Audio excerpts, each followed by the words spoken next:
یوم امام اعظم رضی اللہ تعالیٰ عنہ کے سلسلے میں چاہوں گا کچھ ابتدائی گفتگو آپ بھی فرمائیں۔ بسم اللہ الرحمن الرحیم۔ امام اعظم ابو حنیفہ رحمۃ اللہ تعالی علیہ یقیناً اللہ تبارک و تعالیٰ کے ان برگزیدہ بندوں میں سے ہیں اور ان مبارک ہستیوں میں سے ہیں کہ جن کے ذکر خیر کو اللہ تبارک و تعالیٰ نے لوگوں کی زبان پر جاری کیا، اور ہمارا یہی حسن ظن ہے، ہم یہ غالب ظن رکھتے ہیں کہ جب جب امام اعظم ابو حنیفہ رحمۃ اللہ تعالیٰ علیہ کا ذکر خیر کیا جاتا ہے، اللہ تبارک و تعالیٰ کی رحمتیں نازل ہوتی ہیں۔ امام اعظم ابو حنیفہ رحمۃ اللہ تعالیٰ علیہ علم اور عمل دونوں کے جامع تھے۔ اللہ تبارک و تعالیٰ نے جس طرح آپ کو علم کا ایک جبل بنایا تھا، پہاڑ بنایا تھا، اور آپ کے علم کو کی جو وسعت تھی اس کا کوئی شمار بندہ کر نہیں سکتا، اسی طرح اللہ تبارک و تعالیٰ نے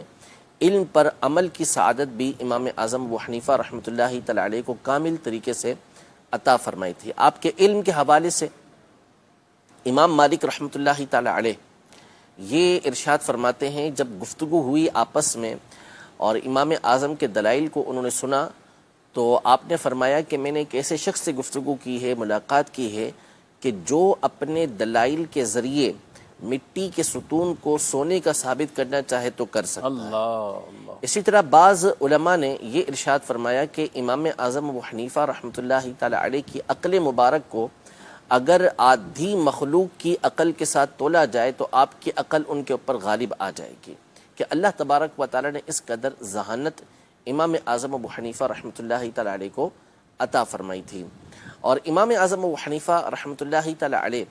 فقط ایک علم نہیں بلکہ یعنی ایسا نہیں ہے کہ فقط آپ علم فقہ کے اندر ماہر ہوں، مسائل کے اندر ماہر ہوں، بلکہ اللہ تبارک و تعالی نے مختلف علوم کے اندر آپ کو مہارت عطا فرمائی تھی۔ ابتدا میں امام اعظم ابو حنیفہ رحمۃ اللہ تعالی علیہ فقہی مسائل بیان نہیں کرتے تھے، بلکہ علم کلام یعنی جو عقائد ہیں ان کے حوالے سے آپ معروف تھے، اور آپ نے ابتدا میں وہ علم حاصل کیا تھا۔ پھر اس کے بعد آپ علم فقہ کی طرف یعنی مسائل شرعیہ جو بیان کیے جاتے ہیں ان کی طرف مائل ہوئے، اور پھر قرآن و حدیث کی روشنی میں آپ نے لوگوں کے سامنے جو ان کے مسائل ہیں ان کا حل پیش کیا، ان کے قاعدے اور ان کے ضابطے آپ نے پیش فرمائے ہیں۔ ماشاءاللہ۔ امام اعظم ابو حنیفہ رضی اللہ تعالیٰ عنہ آپ کی ذات وہ ہستی ہیں کہ خود امام شافعی رحمۃ اللہ تعالیٰ علیہ جب ان کے مزار پر انوار پر حاضر ہوتے جاتے تو آپ کہتے ہیں کہ جو دل میں خواہش ہوتی میں جا کر 2 رکعت پڑھتا، نماز پڑھتا، اور پھر ان کے وسیلے سے اللہ کی بارگاہ میں دعا کرتا۔ میں وہاں سے اٹھتا نہیں تھا، رب میری خواہش کو پوری فرما دیتا، میری اس دعا کو اللہ قبول فرما لیتا۔ اور امام اعظم وہ ہستی ہیں مدنی چینل کے ناظرین، 55 حج انہوں نے اپنی عمر مبارک میں کیے ہیں، 55 حج کیے ہیں۔ حسان صاحب، عمر کتنی تھی امام اعظم ابو حنیفہ رضی اللہ تعالیٰ عنہ کے، اور 55 آپ نے حج جو ہے وہ اس میں ادا فرمائے ہیں؟ دیکھیں، اس پر تو اتفاق ہے کہ امام اعظم ابو حنیفہ رحمۃ اللہ تعالی علیہ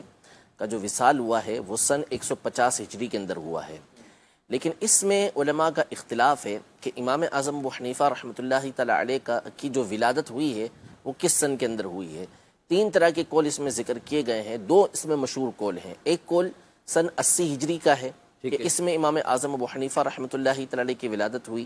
اس اعتبار سے اگر ہم دیکھیں گے تو آپ رحمۃ اللہ تعالی علیہ کی جو عمر مبارک بنتی ہے وہ 70 بنتی ہے، اور ایک قول جو مشہور ہے وہ یہ ہے کہ آپ کی جو ولادت ہوئی وہ سن 70 ہجری کے اندر ہوئی 70 میں، تو اس اعتبار سے آپ کی عمر مبارک کی 80 سال بنتی ہے۔ 80 سال۔ تو امام اعظم ابو حنیفہ رحمۃ اللہ تعالی علیہ کے حالات و واقعات کو اور آپ کی روایات کو پیش نظر رکھتے ہوئے، ملاقات کو کہ کن اکابر علماء سے آپ کی ملاقات ہوئی، تابعین میں سے بڑے بڑے جن سے ملاقات ہوئی، ان کو پیش نظر رکھتے ہوئے مفتی شریف الامجدی صاحب رحمۃ اللہ تعالی علیہ اور بعض دیگر نے اس قول کو ترجیح دی ہے، کہا کہ یہ زیادہ مضبوط قول ہے کہ آپ کی جو ولادت ہوئی ہے وہ سن 70 ہجری کے اندر ہوئی، 70 ہجری، اس اعتبار سے جو آپ کی عمر بنتی ہے وہ 80 سال عمر بنتی ہے۔ 80 سال آپ کی عمر مبارک تھی۔ اور رمضان شریف میں ہمارے امام اعظم ابو حنیفہ رضی اللہ تعالیٰ عنہ 61 قرآن پاک ختم کیا کرتے تھے، ایک قرآن دن میں، ایک رات میں، ایک دن میں ایک رات میں، اور پھر عید الفطر کی جو شب ہوتی اس میں بھی آپ ایک قرآن ختم کیا کرتے تھے۔ علم کے بھی بہت بڑے سمندر ہیں، اور استقامت میں بھی جسے کہیں کہ جبل استقامت ہیں، عمل کے اعتبار سے بھی مضبوط ہیں، ہر اعتبار سے ہمیں ان سے رہنمائی بھی ملتی ہے، سیکھنے کو بھی ملتا ہے۔ اللہ رب العالمین بزرگوں کا فیض ہمیں عطا فرمائے، ان کی تعلیمات اور جس انداز سے تقوی پرہیزگاری کے ساتھ انہوں نے زندگیاں گزاری ہیں، اللہ مجھے اور آپ کو بھی اس پر عمل پیرا ہونے کی توفیق عطا فرمائے۔ آپ کے